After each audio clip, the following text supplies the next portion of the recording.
நான் ஒருபோதும் உன்னை கைவிடுவதில்லை என்றுரை செய்தேன் அன்றோ. கடலாழத்திலும் அக்கினி சூளையிலும் உன்னை காத்திரும் பலவானன்றோ.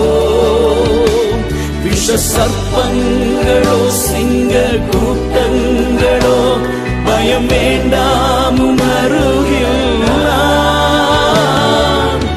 என்றுரை செய்தவரை ஆராதிப்போம் ஆவியில் ஆராதனை.